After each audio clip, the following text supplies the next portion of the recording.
Usahlah kita berpeluk tubuh, mari mencari semangat yang kukuh. Janganlah sesat dikala cerah, janganlah buta tatkala melihat.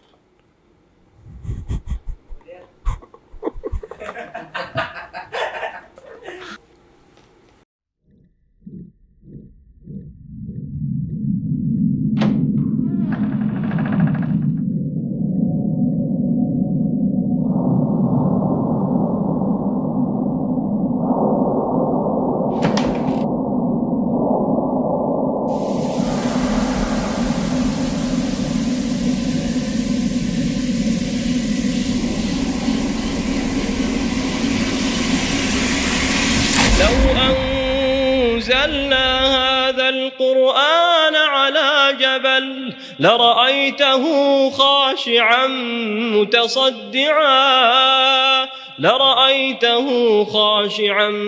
متصدعا من خشية الله وتلك الأمثال نضربها للناس لعلهم يتفكرون. Assalamualaikum. Hi everyone. So kepada mereka yang dah lama stay dalam channel ni, aku ucapkan terima kasih. Dan kepada yang baru hadir kepada channel ni, jangan lupa like, share dan subscribe video kami, okay? Hari ni aku ingin bercerita sebuah kisah seram berkenaan sebuah institusi pendidikan. Cerita ini berkenaan sebuah institusi yang dibina di sebuah kawasan tapak pemujaan dahulu. Apa yang dikatakan dalam cerita ini, kawasan ini dahulunya sebuah tapak di mana berlakunya pemujaan yang dahulu dilakukan oleh kaum-kaum yang mungkin aku kata yang kepercayaan perkara dahululah, yang seperti aku kata menyembah bahala dan sebagainya lah. So kawasan ini dibina di sebuah tapak pemujaan yang dahulunya kepercayaan orang-orang dahulu banyak memuja di kawasan-kawasan yang terdapat pokok besar dan sebagainya. Cerita ini bermula apabila seorang pengawal keselamatan yang bekerja di sebuah institusi pendidikan ini menjalankan kerja seperti biasa, rutin harian dia. Pada itu kejadian ini berlaku di shift waktu malam dia. Semasa kejadian ini berlaku, diceritakan blok ini asalnya adalah penghuninya adalah di kalangan pelajar wanita. Dan kejadian ini bermula apabila seorang penghuni wanita di blok ini dilaporkan hilang secara tiba-tiba pada waktu maghrib. Dan kecoh lah institusi ini, di mana pengawal keselamatan menelefon pihak atasan dan menyebabkan bomba polis datang mencari mangsa yang hilang. Dan selepas itu, selepas dikaji dan dilihat, pelajar ni hilang secara tiba-tiba semasa dia keluar daripada biliknya. Pihak bomba mengesyaki bahawa pelajar ni hilang bukan disebabkan berlakunya penculik, mungkin disebabkan disodok oleh bunian. Dan mereka memanggil seorang ustaz untuk cuba mencari pelajar ini. Dan ustaz itu hadir pada sekitar jam 9 malam. Pada masa itu, pengawal keselamatan yang incas bertugas pada malam itu bernama Ali. Apa yang pengawal keselamatan Ali ni bercerita, ustaz yang hadir ni tidak tahu namanya. Dan semasa dia incas kes tersebut, tiba-tiba ustaz ni datang daripada belakangnya dan tepuk bahu dia dan menyebut, "Ali, kamu pergi ke tingkat 4." Dan pada masa itu pun Ali ni, dia macam mana ustaz ni tahu kan nama dia. Dan dia timbul satu pertanyaan yang pelik. So nak jadikan cerita, Ali ni bersama ustaz ni pun pergi ke tingkat 4 untuk melihat kawasan blok Adas 4 tu lah. Sebabnya blok Adas 4 itu memang tiada penghuni sejak pembukaan hostel tersebut. Dan dia pun berasa pelik kenapa ustaz ini menyuruh dia pergi ke tingkat 4. Dan mereka pun masuk ke Adas 4 ni dan melihat sekitar satu bilik ni yang berkunci. Dan ustaz ni buka dan mereka dua ni masuk. Apa yang mengejutkan, katil, macam kita tahu, katil yang disusun di dalam asrama, selalunya kepala akan menghadap ke tingkap dan kaki akan menunjuk sesama mereka sendiri. Itulah aku kata konsep setiap hostel yang dibina. Tapi kedudukan katil yang dibina ataupun yang disusun dalam bilik tu berubah sendirinya. Maksudnya keadaan katil tu melintang di tengah-tengah kawasan bilik tersebut. Apa yang diceritakan oleh Ali, setiap bilik itu boleh dihuni oleh 6 orang pelajar. Dan jadikan cerita enam katil tersebut berada di tengah-tengah bilik tersebut. Lalu Ali pun bertanya kepada Ustaz, Ustaz, kita nak buat apa ni dalam bilik ni? Lalu Ustaz tu pun bertanya kepada Ali, Ali, cuba kamu duduk katil tengah-tengah tu. Dan Ali pun duduk. Dia duduk macam biasa, duduk, dan Ustaz tu suruh, cuba kamu baring. Ali pun dia baring kat atas katil tu. Lepas tu Ustaz tu berkata kepada Ali, Ali, kau perasan tak ada kolam dekat dalam bilik ni? Ali pada masa tu dah macam pelik. Ini tingkat 4 hostel, kenapa pula ada kolam dekat tengah-tengah bilik ni? Dan dia pun pandang lah kiri kanan katil dia, memang tak ada kolam. Tapi Ustaz cakap, kalau kamu nak tahu, ada kolam yang kamu tengah baring sekarang ni. Dan Ali ni macam dah terpinga-pinga lah. Tapi Ali menceritakan dia merasa percikan air seperti kolam tu seperti dalam keadaan tasik yang dia terpias-pias. Macam kita kadang bila angin tiup kan, ada air-air terpecik-pecik dekat muka dia. Dia rasa benda tu. Dan jadinya Ali kata, saya dapat rasa air tapi saya tak nampak kolam tersebut. Lalu Ustaz tu kata, okey Ali, jom kita pergi ke bawah pula. So mereka berdua ni pergi ke bilik bawah, di mana setiap bangunan hostel ni akan ada satu bilik rawatan untuk, macam kita tahulah setiap hostel kan ada satu bilik untuk pesakit-pesakit penghuni blok, untuk mereka dirawat ataupun rehat. So bilik ni berkunci. Bila berkunci, dan pengawal keselamatan ni panggil fellow blok ni untuk membuka bilik rawatan ni. Lalu Ustaz ni pun membuka pintu tombol bilik rawatan. Lalu Ustaz ni pun buka tombol pintu bersama Ali. Pada masa itu merasakan satu tiupan angin yang sangat kuat daripada arah pintu tu. Dan mereka berdua duduk macam ni. Mereka berdua jadi buka, angin lalu macam seolah-olah penunggu tersebut lalu di sebelah mereka.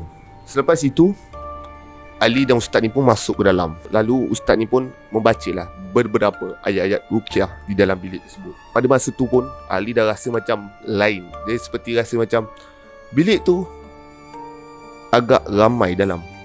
Dia macam keadaan yang ada penghuni dalam bilik rawatan tersebut. Lalu Ustaz tu pun berkata dekat Ali, Ali, sekarang ni kau pergi bilik 4B5. Ali ni pun dengar apa arahan Ustaz tu pun, dia pergilah ke tingkat 4B5 bilik tu. Pada masa tu bilik 4B5 tu dikunci dan mustahil untuk dibuka ataupun penghuni lain masuk ke dalam bilik tu. Sebab memang blok tu ataupun tingkat 4 tu memang kosong. Ali pun ambil kunci dan buka pintu tombol 4B5. Dia buka dan dia pun menjerit kembali kepada Ustaz, Ustaz, saya tak nampak pun pelajar ni. Ustaz tu cakap, kamu masuk dalam, kamu cari, angkat setiap tilam katil ataupun katil tu, tengok ada ke tidak pelajar tersebut. Lalu pun dengan arahan Ustaz tu, Ali pun angkat di setiap katil ni. Dan dia terkejut melihat perempuan yang hilang tu baring di bawah katil dengan keadaan yang tidur sambil tangannya seperti solat ataupun terbaring macam ni ya. Tangan dia di perut, terbaring tanpa membuka mata. Lalu Ali pun nampak wanita ni dan menjerit kembali kepada Ustaz.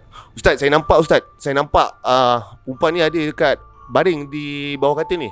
Ustaz tu pun berlari bergegas ke atas dan melihat, yes, perempuan tu terbaring kaku.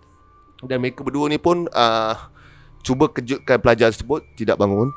Dan Ustaz tu membaca sedikit ayat ruqyah di dalam air mineral dan menyapukan di muka pelajar perempuan tersebut. Dan perempuan itu tersedar. Perempuan itu sedar dan terkejut. Dan dia kata, saya dekat mana ni?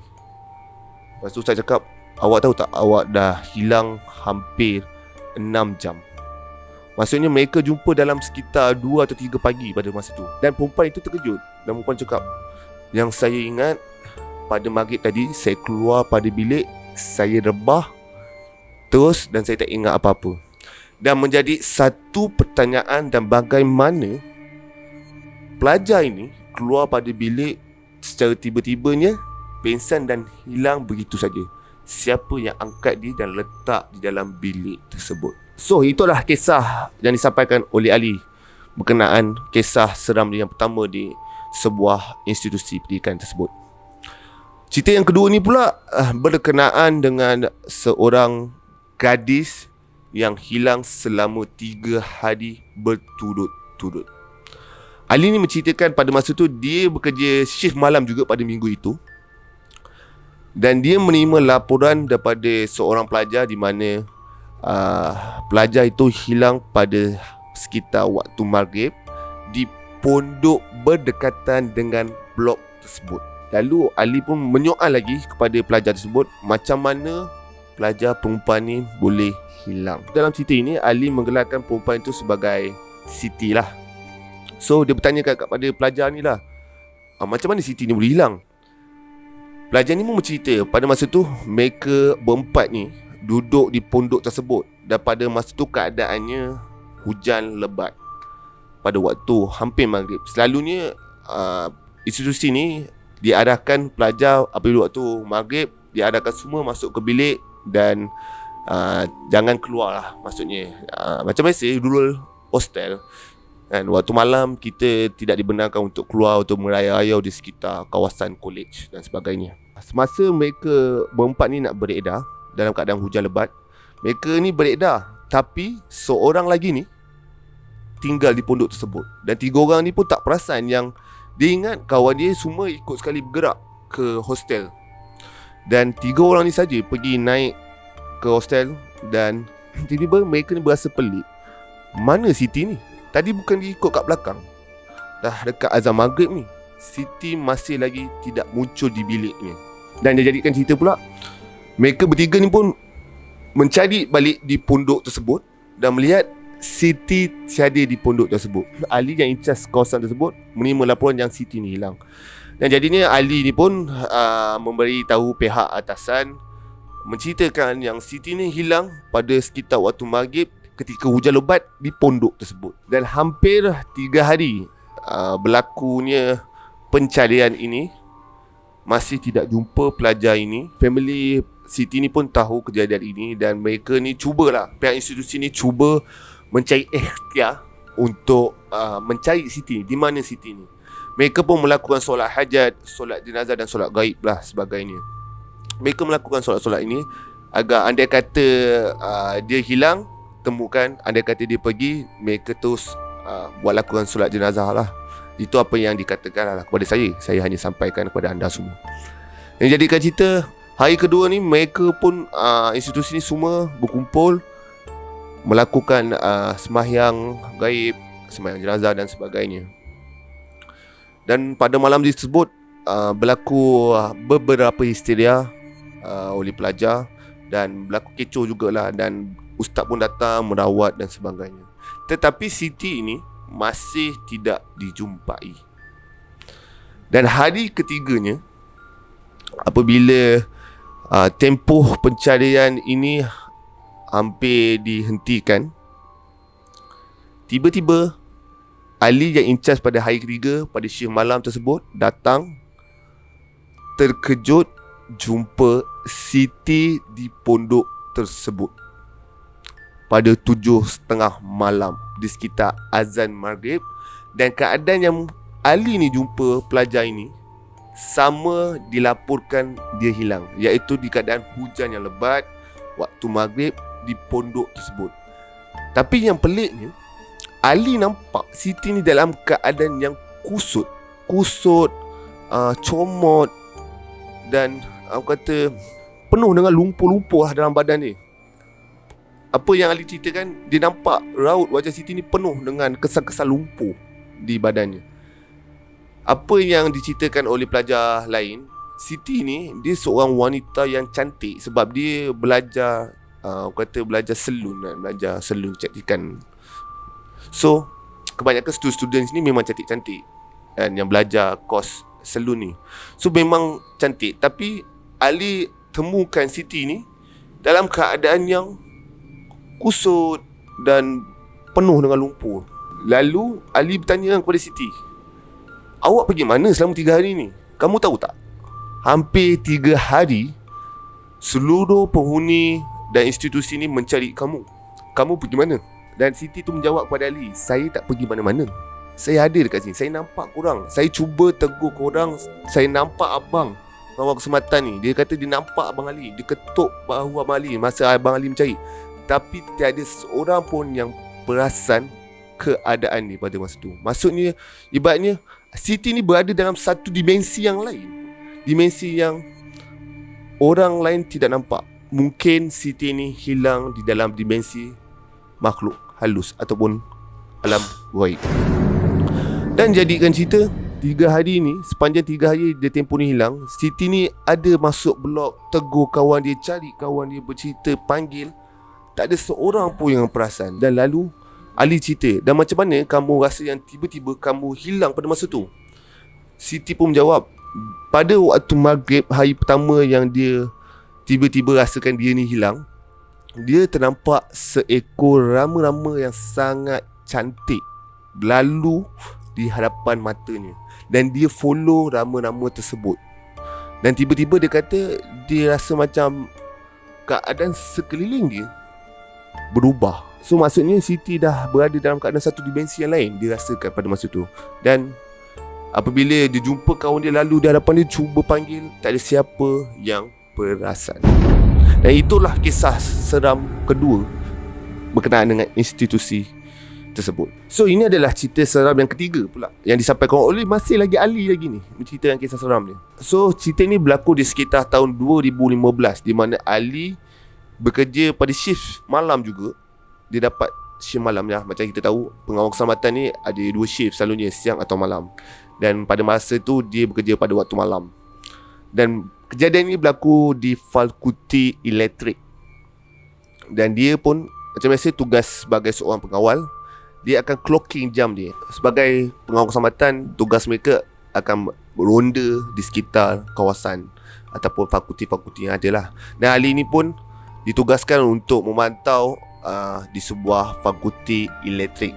Dan semasa dia nak pergi naik ke bangunan tersebut dan ingin clocking jam, pada tu sekitar jam 7 lebih lah waktu maghrib, dan dia ternampak seorang pelajar perempuan berada di tangga tersebut.